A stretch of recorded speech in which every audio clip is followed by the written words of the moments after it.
사람은 누구나 자랑하고 싶은 마음이 있습니다. 자랑은 우리 인간의 본능이라고 하지요. 그래서 사람들은요, 팔불출이라 말을 들으면서까지 자랑을 하려고 합니다. 팔불출이란 문자, 그대로 내세워서는 안 되는 8가지를 말하죠. 자, 그 8가지가 뭐죠? 자기, 그리고 아내, 배우자, 그 다음에 자식, 학벌, 가문, 재산, 형제, 친구를 말합니다. 그러니까 남과 좀 원만하게 지내려면 이 8가지를 내세우면 안 되는데, 교양 없이 그것을 버젓이 드러내는 사람을 팔불출이라 합니다. 여기 팔불출 많이 계시죠? 예. 그런데 사람들은요, 이렇게 팔이라고 하는 말을 들으면서도 그 끊임없이 자신이 가지고 있는 부와 그리고 가문과 권력과 학력과 외모를 자랑하려고 합니다. 어떤 사람은 자신의 영어 실력을 끊임없이 내세우면서 자랑하려고 하고요, 자식을 자랑하고 그리고 손주 자랑에 여념이 없죠. 요즘 손주 자랑하려면 돈을 내고 하라는 말이 있어요. 그런데 할머니들 가운데는 알았다. 나 돈 10,000원 내고서라도 오늘 손주 사랑 실컷 할게 하면서 손주 자랑에 열을 올리는 할머니들이 많이 계시죠. 그러면서 6살인데 영어로 아침 인사를 했다는 이 유치원에서 홀라프 1등을 했다는 이 아주 칭찬에 열을 올립니다. 그런데 그런 말을 또 들으면 굉장히 시하는 분들이 계세요. 그래서 할머니는 차라리 내가 10,000원 줄 테니까 손주 자랑하지 말라고 하는 분도 있다고 합니다. 요즘 우리 많은 젊은이들이 인스타그램을 하고 있는데 그 인스타그램을 하는 여러 이유 중에 하나가 바로 나를 과시하고 나를 자랑하고 싶어서라고 합니다. 그래서 인스타그램을 보게 되면은요, 고급스러운 아주 레스토랑에 가서 차를 마시고 음식을 먹는 사진들 많이 올라와 있어요. 그리고 명품 옷과 명품 시계, 명품 백을 들고 있는 그런 사진들도 많이 올라와 있지요. 또 여행을 가서 찍은 아름다운 풍경을 담은 사진들도 많이 있습니다. 이렇게 인스타그램을 통해서도 사람들은 자신을 과시하려고 하죠. 자랑하려고 합니다. 제가 지난주에 제주도에서 집회를 했는데요, 여러분, 제주도에는 된당 문화라고 하는 게 있어요. 그래서 자신과 관련된 친인척들이 끊임없이 그 사람을 축하해주고 자랑해주는 게 있어요. 줄거리를 지나가다 보니까 이런 현수막이 붙어 있더라고요. 32대 표선 이장 당선을 축하합니다. 야, 이장을 막 축하하는 현수막이 붙어 있더라고요. 놀랐어요. 자, 목회자인 저에게도 누군가를 만났을 때 자랑하고 싶은 그런 성도들이 있습니다. 여러분들에게는 시험들 까면 말을 못하지만 어떤 목사님들을 만나면 우리 교회는 이런 분이 계세요라고 말하고 싶은 그런 성도들이 있죠. 또 지방의 교회 가서 목사님들을 만나도 내가 물어보지도 않았는데 목사님들은 우리 교회는 이런 분이 계세요라고 하면서 열심히 그 성도에 대해서 자랑을 하는 목사님들이 계십니다. 이렇게 사람들에게는 누구에게나 자랑하고 싶어하는 마음이 있습니다. 그런데 오늘 본문을 보게 되면 우리 하나님도 자랑하고 싶어하는 사람이 있었다는 거죠. 하나님이 누구를 자랑했어요? 욕이 아니라 욥이 하나님이 누구를 사랑하셨어요. 이 시간에 입이 안 열린 분들이 엄청나 많 계시거든요.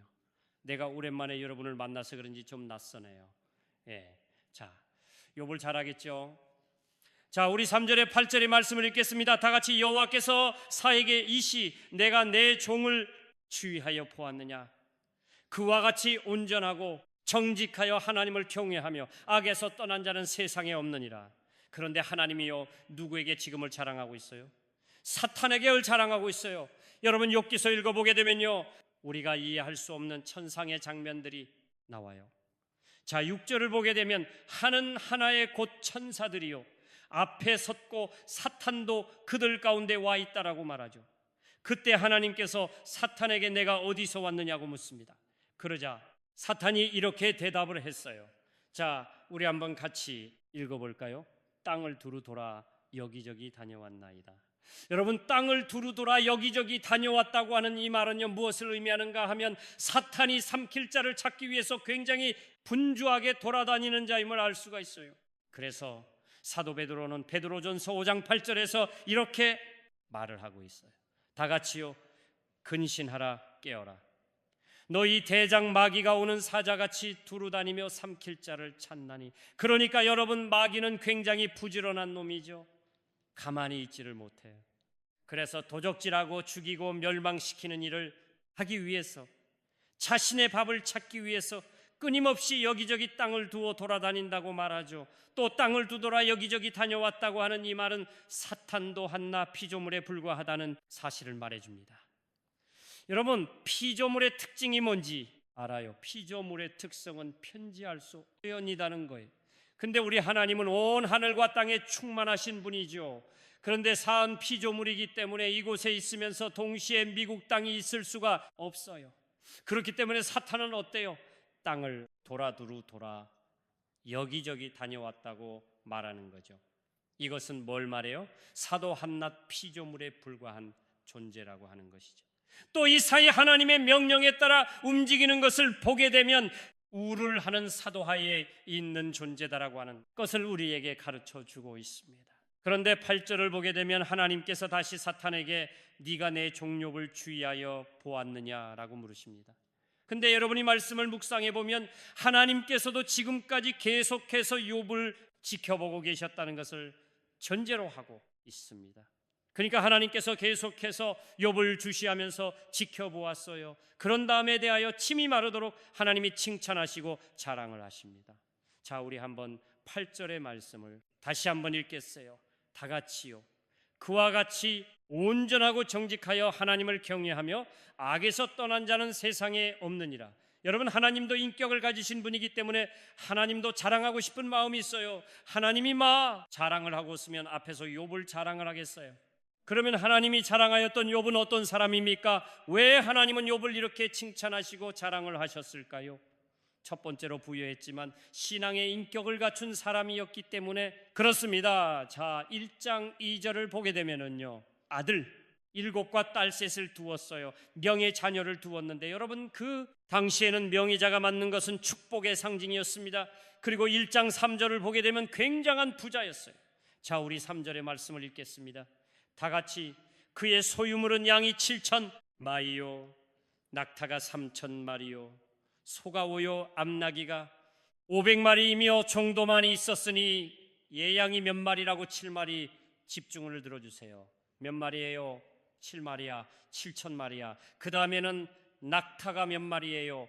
3천 마리. 그 다음에 소가 500결리, 암나귀가 500마리. 이쯤 되면 대단한 거죠. 그리고 종들도 굉장히 많았대요. 여러분, 옛날 그 족장 시대에는 경제적인 능력이보다는 가축의 수요에 따라서 결정이 되는 거잖아요. 그 시대에서 이 정도의 많은 가축을 가지고 있었다는 것은 그가 그 동방의 땅에서 최고의 부자였다고 하는 것을 알 수가 있습니다.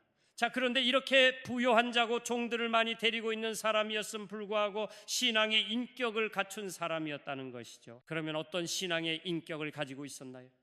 자, 첫째로 전한 자라고 말하죠. 자, 그래서 1절과 8절에 보면은 그 사람은 온전하고 그와 같이 온전하고 온전하다는 말이 반복해서 나와요. 여러분, 욥은 부자였지만 온전한 자였다는 거죠. 여기 온전한 자라고 하는 말은 시브리어로 타이라고 하는 말인데 이 말은 어때요? 죄가 없는 사람이라는 말이 아니에요. 흠이 될 만한 것이 없었다라고 하는 말입니다. 그러니까 여러분도 한글에서 사에게 험을 받을 때에 자기 의를 주잖아요. 그러니까도 완전 무결한 사람은 아니지만 그래도 온전한 자라고 성경에서 말하고 있는 것은 뭘 의미하죠? 그가 다른 사람과 비교해 볼 때에 흠이 될 만한 것이 별로 없었다라고 하는 거예요. 그걸 온전한 자라고 말서 3장을 보면 자신을 변론하면서 여러 가지 얘기를 했는데 그때 이런 말을 하죠. 자신의 종들을 불의하게 대하지 않았다라고 말해요. 자, 우리 말씀 13절과 14절의 말씀을 함께 읽겠습니다. 다 같이 만일 남종이나 여종이 나와 더불어론 할 때에 내가 그의 권리를 버렸다면 하나님이 일어나실 때에 내가 어떻게 하겠느냐? 하나님이 심판하실 때 내가 무엇이라 하겠느냐? 그대는요, 그러면 예종들은 짐승처럼 취급을 받던 시대입니다. 하지만 그런 시대임에도 불구하고 자기 집에 있는 종들을 어때요? 인간적으로 했다는 것입니다. 짐승처럼 하지 않았다는 것. 그리고 16절 18절을 보게 되면 가난한 자와 고와 과부들을 섬기고다고 말하고 있어요. 다 같이 언소를 맞거나 과부의 눈으로 하여금 실망하게 하였던가? 남한 자 내 덩이를 먹고 고아에게 그 조각을 먹이지 아니었던가? 실상은 내가 젊었을 때부터 고르기를 그의 아버지처럼 하였으며 내가 어렸을 때부터 과부를 인도하라. 여러분, 이렇게는요 정말 온전한 자였다는 거예요. 이에 다른 사람에게 흠이 될 만한 일을 하지 않다는 거예요. 자, 두 번째로 이는 정직한 자였습니다. 자, 그래서 1절과 8절에 보게 되면 그 사람은 온전하여 정직하여 말이 있어요. 욥은 정직했고 하는 말은 사르고 하는 말인데 곧다 바르다고 하는 의미예요. 그러니까 욥이 정직하다고 하는 말은 강직한 사람으로서 정의를 실천하는 사람이었음을 알 수가 있습니다. 그래서 31장을 보게 되면 욥이 뭐라고 말하냐면 자기 자신에 대해서 나의 이익을 위해서 거짓말을 하지 않았다, 그렇게 말을 해요. 자, 우리 한번 읽어볼까요? 다 같이 만일 내가 내 호의와 함께 동행하고 발이 속임수에 빨랐다면 하나님께서 나를 공평한 저울에 달아보고 나의 온전함을 아시기 원하노라. 내가 호의와 함께 거짓과 함께 동행하지 않았다. 그리고 뭐라고 말하죠? 발이 속임수에 빠르지 않다. 이 말은 자기 자신이 된 않았다라고 하는 것입니다. 여러분, 사업을 해보시는 분들은 아시겠지만 거짓말하지 않고 사업을 한다는 것 정말 어렵습니다. 여러분 사업하시는 분 그렇죠? 아니, 이럴 때 아멘 하면은 괜찮아요. 예, 여러분 사업을 하시는 분들 거짓말하지 않고 진실되게 사업한다는 게 얼마나 어렵습니까? 그런데 분요 거짓말을 하지 않았다라고 말해요. 예, 정직하게 살아왔다라는 거죠. 자, 세 번째로 하나님을 경외한 자였습니다. 자, 1절과 8절에 보니까 뭐라고 되냐? 그러면 그 사람은 온전하고 정직하여, 그 다음 나오는 말이 뭐예요? 하나님을 경외하며 2장 3절에 보게 되면 이런 말씀이 있어요. 다 같이 그와 같이 온전하고 정직하여 하나님을 경외하며 악에서 떠난 자가 세상에 없느니라. 이렇게 반복해서 세 번이나 하나님을 경외하는 자라고 말해요. 그러면 이 경외하라고 하는 말은 무엇을 의미하죠? 이 경외하라고 하는 말은 히브리어로야라는 단어인데 두려워하다, 존경하라고 하는 의미입니다. 그러니까 이 경외라고 하는 말 속에는 두 가지 의미가 복합적으로 들어있어요. 하나는 뭐예요? 두려워하다. 하나는 존경하다. 그러면 경외란 말을 한마디로 말하면 이렇게 말할 수 있어요. 공포심이 아닌 존경하는 마음에서 우러나오는 거룩한 두려움, 막 무서워서 두려워 떠는 것이 아니라 존경하는 마음에서 우러나오는 그런 거룩한 두려움을 경외라고 말합니다. 그런데 많은 사람들이 하나님을 경외한다는 것을 하나님 앞에서 두려워 떠는 것, 어떤 떨림과 같은 심리적인 상태로 이해를 하고 있어요. 그러나 하나님을 경외한다는 것은 내가 단순히 하나님을 막 무서워하고 두려워 떠는 그런 떨림과 같은 심리적인 상태만을 의미하지 않는다는 거예요. 성경을 보게 되면 하나님을 경외하라고 하는 말이 160번 이상이 나와요. 그런데 대부분 어떻게 사용되느냐에 어떤 거룩한 떨림과 공포와 두려움이 아니라 내가 하나님의 사람으로서 어떻게 살아야 하는지에 대한 삶의 문제, 이제 삶의 자세와 연결되어 있다는 거예요. 그래서 제가 지금부터 성경 여러 구절을 함께 읽을 텐데 이 글들을 읽어보게 되면 여호와를 경외한다고 하는 것이 단순한 심리적인 문제가 아니라 우리의 삶의 행동과 관련되어 있구나 하는 걸 알게 됩니다. 자, 먼저 레위기 19장 14절의 말씀을 읽겠습니다. 다 같이 너는 귀먹은 자를 저주하지 말며 명인 앞에 장애물을 놓지 말고 네 하나님을 경외하라. 나는 여호와이니라. 그러니까 하나님을 경외한다는 게 뭐예요? 귀먹은 자, 앞을 보지 못하는 자들을 저주하지 말고 장애물을 두지 마라. 다시 말하면 뭐예요? 하나님을 경외하는 자는 장애인들을 멸시하지 않고 돌본다는 거예요. 자, 그 다음에 32절의 말씀을 읽겠습니다. 다 같이 너는 새머리 앞에서 일어서고 노인의 얼굴을 공경하며 내 하나님을 경외하라. 나는 여호와이니라. 하나님을 경외한다는 것은 그건 뭐예요? 백발의 노인 어른들을 공경한다는 거예요. 그러니까 하나님을 경외한다고 하는 것은 말이 아니에요. 어른들을 공경하는 것을 하나님을 경외하는 것으로 말하고 있어요. 그 다음 9절 한번 읽어볼까요? 다 같이 너희 각 사람은 자기 이웃을 속이지 말고 내 하나님을 경외하라. 그 하나님을 경외한다는 것은 이웃을 속이는 게 아닌 거예요. 그 다음 9절 읽겠습니다. 다 같이 너는 그에게 이르지 말 하나님을 경외하여 내 형제로 너와 함께 생활하게 할 것인지. 여기서 그에게는 가난한 형제들을 말하고 가난한 형제들을 돌봐주는 게 하나님을 경외하는 거라는 거죠. 그 다음 9절 읽겠습니다. 너는 그를 엄하게 부리지 말고 내 하나님을 경외하라. 여기서 그는 종들을 말하니까 내 집의 종들을 엄하게 다스리지 말라는 거죠. 인간처럼 대하라는 거예요. 그게 바로 하나님을 경외하는 거라는 거죠. 자, 이렇게 하나님을 경외하는 것은 단순히 하나님이 무서워서 떠는 것이 아니라 실질적으로 내가 하나님을 의식하며 살기 때문에 하나님을 내가 존경하는 거룩한 두려움을 갖고 있기 때문에 장애인들을 돌봐주고 어른들을 공경하고 정직하게 살고 가난한 형제들을 돌보고 그리고 그 종들의 인격을 인정해 주는 것, 이것이 바로 뭐예요? 하나님을 경외하는 거라는 거죠. 그래서 아브라함도 하나님을 경외했던 하나님의 명령에 순종을 했고 히브리의 두 산파 역시 하나님을 경외했던 것입니다. 자, 이렇게 하나님을 경외한다는 것은 우리가 생각하는 것처럼 어떤 하나님 앞에서의 무서움과 떨림과 두려움과 같은 그러한 심리적인 상태가 아닌 바로 우리의 삶의 문제, 행동과 직결되어 있다고 하는 것을 알 수가 있습니다. 두 번째로는 악에서 떠난 자라고 되어 있어요. 자, 1절과 8절의 말씀을 읽겠습니다. 다 같이요, 그 사람은 온전하고 정직하여 하나님을 경외하며 악에서 떠난 자라. 여러분, 하나님을 경외하는 자는 악에서 떠난 삶을 살 수밖에 없습니다. 여러분, 왜 그럴까요? 하나님을 경외하는 자는 언제나 하나님을 의식하며 살 수밖에 없기 때문에 악에서 떠날 수밖에 없는 거예요. 아멘. 그래서 욥기 31장 1절을 보게 되면은요, 여자를 바라볼 때에 정욕적인 눈으로 바라보지 않았다라고 말해요. 그래서 이 31장 1절을 읽을 때는요, 자매님들은 가만히 계시고 우리 형님들만 읽겠어요. 형님들만 읽겠어요. 다 같이 내가 내 눈과 약속하였다. 어찌 처녀에게 주목하려? 어찌 처녀에게 주목하라, 이 말은 무슨 말인가 하면은 내가 처녀에게 눈길도 안 주었다는 말이거든요. 그러니까 이 말을 오늘날의 말로 바꾸자면 야동과 같은 포르노를 보지 않았다, 그런 말이기도 해요. 왜 하나님이 여러분 이렇게 욥을 칭찬하셨다? 모명의 자녀들을 낳았기 때문입니까? 아니면 이렇게 많은 물질의 부유함의 축복을 누리고 있기 때문입니까? 아니에요.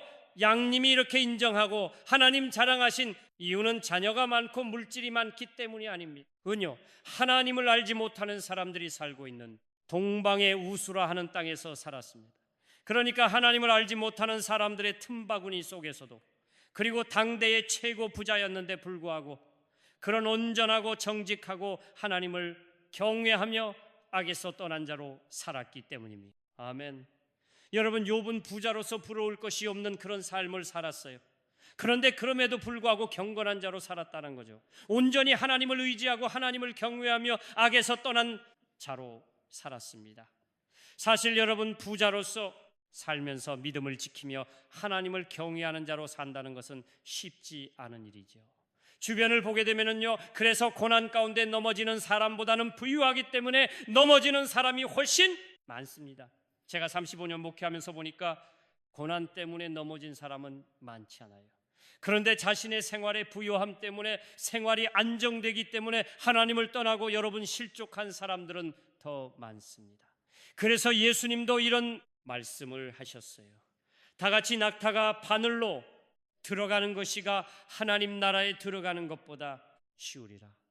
그 부자는 그만큼 믿음 지키기가 어렵다는 부자가 마음이 가난하게 된다는 게 쉽지 않아요. 사람들은 출세하고 성공하면 마음이 달라지잖아요. 그런데 욥은 그러지 않았다는 거죠. 그래서 3절을 보게 되면 이런 말이 있어요.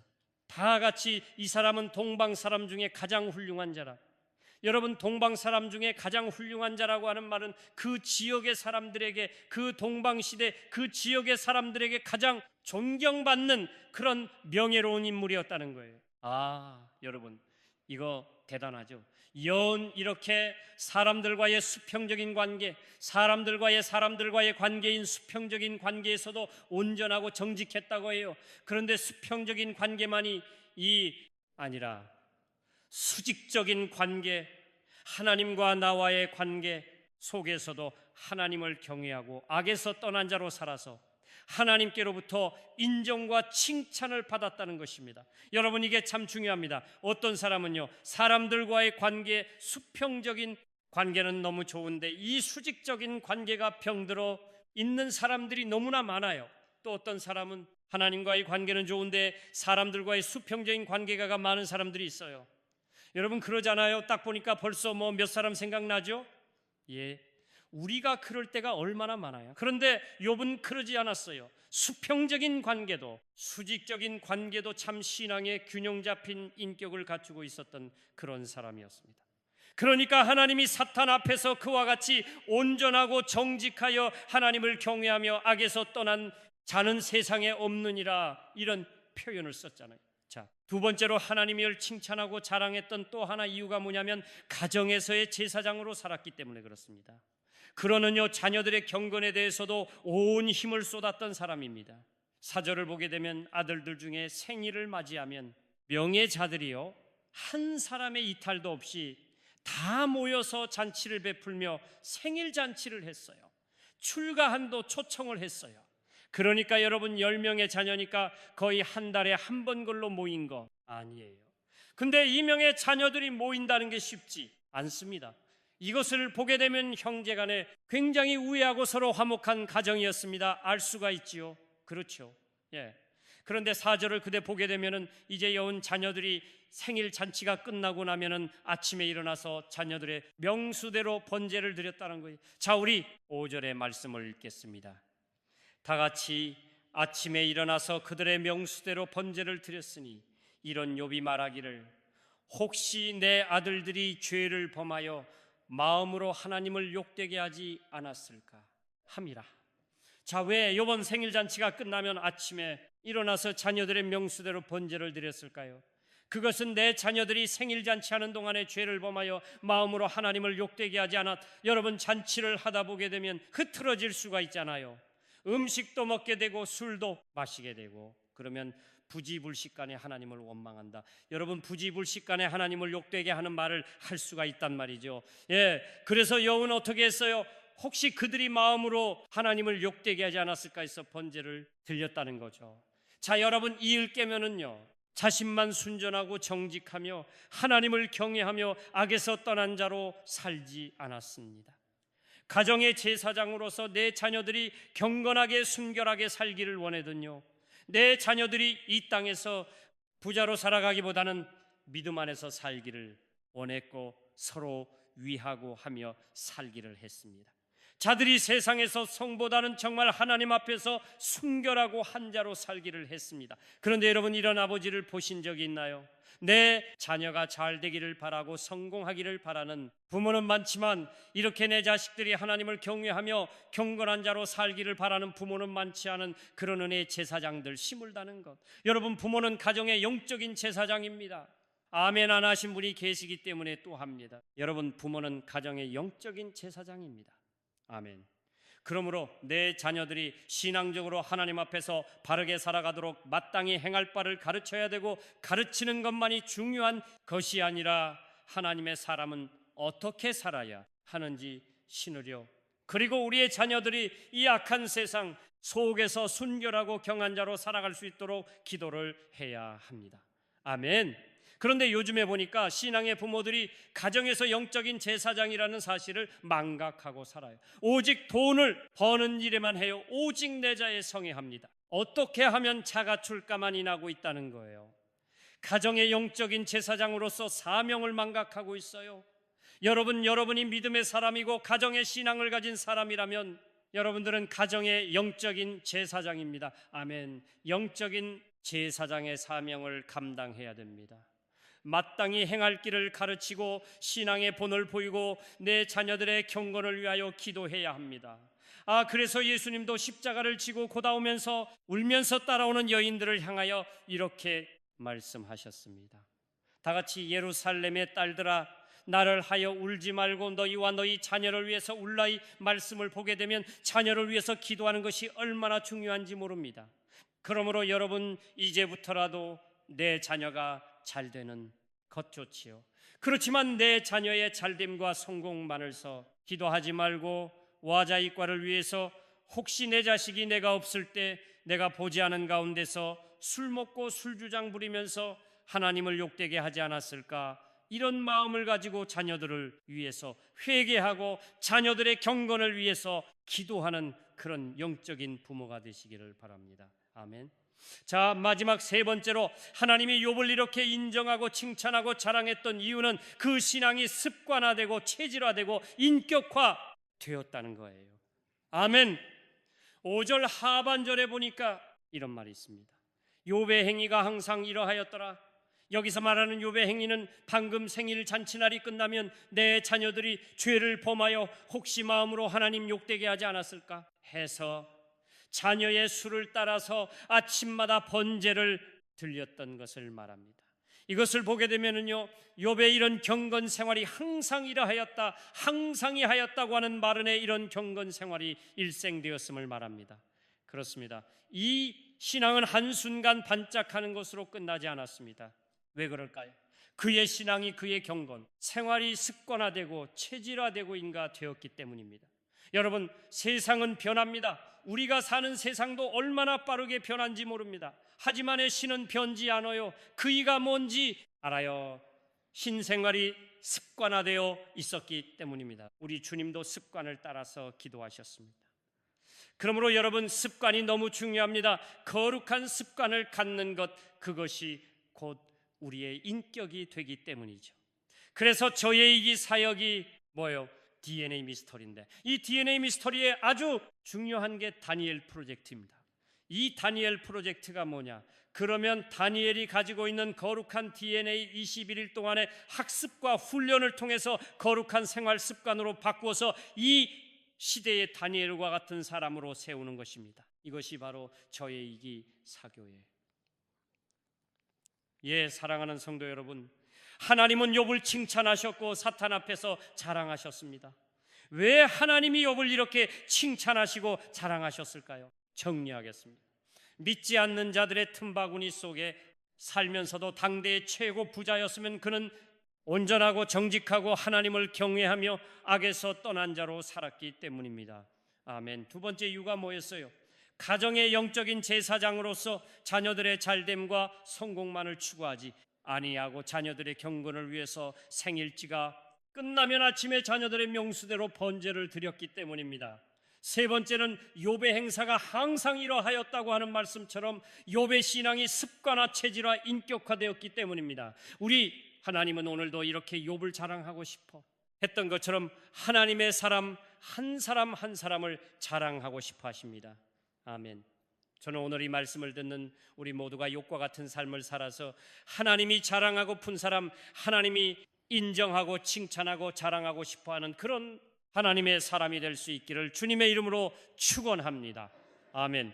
자, 그러려면 우리가 하나님의 기쁨이 되는 삶을 살아야 되겠죠. 찬양하겠습니다. 나 주님의 기쁨 되기 원하네. 내 마음을 새롭게 음악하소서. 새 부대가 되게 하여 주사 주님의 빛 비추게 하소서. 내가 호하는 한 주님의 기쁨이 되는 것, 주님의 기쁨이 되는 것, 내가 원하는 한 가지, 내가 하는 한 가지, 주님의 기쁨이 내가 원하는 한 가지, 우리 손을 들고 내가 원하는 한 가지, 내가 원하는 한 가지, 한 주님의 기쁨이 되고 싶습니다. 주님의 기쁨이 되는 것, 주님 내가 원하는 것은 한 가지가 원하는 한 가지, 주님 다시 한번 내가 원하는 한 가지 주님의 기쁨이 되는 것입니다. 내가 하늘까지 주님의 기쁨이 되는 것, 내가 보라는 한 가지 주님의 기쁨이 되는 것. 자, 우리 한번 눈 감고 주신 말씀 마음에 새기면서 기도하겠습니다. 하나님이 여호와를 칭찬하시고 자랑하셨다. 이 많고 많은 사람 중에 여호와를 그렇게 자랑하셨다. 하나님을 모르는 사람들의 틈바구니 속에 살면서도 부족함이 없는 부유한 부자였지만 그럼에도 불구하고 온전하고 정직하고 하나님을 경외하며 악에서 떠난 자로 살았기 때문이 아멘. 여운 신앙의 인격을, 균형 잡힌 인격을 갖춘 사람이 사람들과의 수평적인 관계에서도 온전하고 정직하게 행하여 가장 훌륭한 사람이라는 그런 명예를 얻었던 사람입니다. 아멘.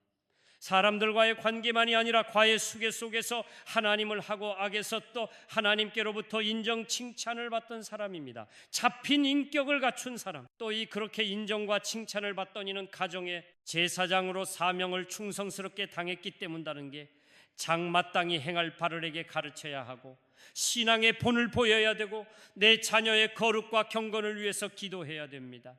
아, 내가 보지 않는 가운데서 내 자녀들이 마음으로 나도 마음으로 하나님을 욕되게 하지 않을까? 여러분, 이런 마음을 가지고 내 자녀들을 위해서 늘 깨어서 기도하는 그런 부모가 되어야 되지 않겠뿐만 아니라 다니엘의 신앙은 습관화되고 되었다는 것, 그렇기 때문에 세월이 지나도 그의 믿음은 흔들리지 않았어요. 하나님은 우리가 우리의 신앙과 경건 생활이 한순간 반짝하는 것으로 끝나는 것이 아니라 습관화되고 체질화되고 인격화되기를 원하십니다. 아멘. 하나님, 제가 욥과 같은 이런 사람이 되게 해주셔서 하나님이 사랑하고 푼 사람이 되게 하여 주옵소서. 아멘. 가정에서 영인 제사장의 사명을 성스럽게 감당하기를 원합니다. 신격화되고 습관화되고 질화되기 원합니다. 주 한번 부르고 기도하겠습니다. 주여 할렐루야. 우리 아버지 하나님, 감사합니다. 오늘도 귀한 말씀으로 우리에게 도전해 주셔서 감사를 드립니다. 하나님과 같이 하나님께로부터 인정과 가랑을 하나님이 자랑하고 싶은 사람이 되기를 원합니다. 하나님, 하을아지는 속사라 하나님을 경화 악에서 떠자로 살습니다. 하나님, 우리 오예의 모든 성도들이 이된 세상 속에 살아가면서도 하나님 정말 온전한 자로 살아가기를 원합니다. 정직한 자로 살아가기를 원합니다. 하나님을 경하는 자로 살아가기를 원합니다. 악에서 떠난 자로 살아가기를 원합니다. 적인 관계에서도 하나님께 인정을 받으시고 관계 속에서 하나의 사람들이 되게 하여 주시옵소서. 가정의 영인 제사장으로서 내 사랑하는 자녀들을 위하여 끊임없이 기도하게 하시고 자들이가 성공보다는 하나님의 신 땅 할렐들에 가르치고 신앙의 일 보이고 자녀들의 과을 위하 기도하는 정의한 영인 제사장이 하여서 그의 신생장으로 혼나는 것이 아니라 하나님 아버지 습되게 하시고 체리나되게 하시고인가 되게 도하시고 세월이 지나도 어떤 상황이 와도 흔들림이 없는 우리의 신앙이 되게 하여 주시옵소서. 하나님 아버지, 하나님의 일을 그렇게 인정하고 자랑했던 것처럼 우리도 같이 하나님께 인정받고 또 하나님이 자랑하고 푼 사람이 되기를 합니다. 아멘. 욥이 하나님을 모르는 사람들의 틈바구니 속에서도 당대의 최고 부자 있음에도 불구하고 온전하고 정직하고 하나님을 경외하며 악에서 떠난 자로 살았던 것처럼 우리도 우리들 주변에 하나님을 모르는 사람들과 더불어 살아가지만 온전하고 정직하고 하나님을 경외하며 악에서 떠난 자로 살아가기를 원합니다. 아멘. 하나님과 나와의 수직적인 관계도 하나님께 인정을 받게 해주시고, 아멘, 수평적인 관계에서도 사람들로부터 존경을 받는 하나님의 사람들이 되게 하여 주옵소서. 아멘. 가정의 영적인 제사장으로 세워주셨사오니 내 자녀들의 잘됨과 성공과 돈을 버는 이은 오인하지 않게 하시고, 아멘. 가정의 영적인 제사장으로서 내 자녀들에게 마땅히 행할 바를 가르치고, 아멘, 신앙의 본을 보이고, 아멘, 내 자녀들의 경건을 위해서 기도할 수 있는, 아멘, 부모가 되게 하여 주옵소서. 아멘. 우리의 신앙이 한순간 반짝하는 것이 아니라 시간이 질러도 어떤 상황을 만나도 흔들리지 않는 습관화되고 체질화되고 인격화되기를 원합니다. 아멘. 그래서 우리가 아무리 세월이 지나도 우리의 신앙이 요동치지 않고, 아멘, 견고하게 도와주시기를 원합니다. 아멘. 이제는 우리 주 예수 그리스도의 은혜와 하나님 아버지의 영원한 그 사랑하심과 성령님의 감동, 감화, 교통, 충만하심 욕과 같이 살아서 하나님이 자랑하고 싶어하는 사람이 되기를 소망하는, 아멘, 모든 성도들 위해 이제로부터 영원토록 함께 하시기를 축원하옵나이다. 아멘.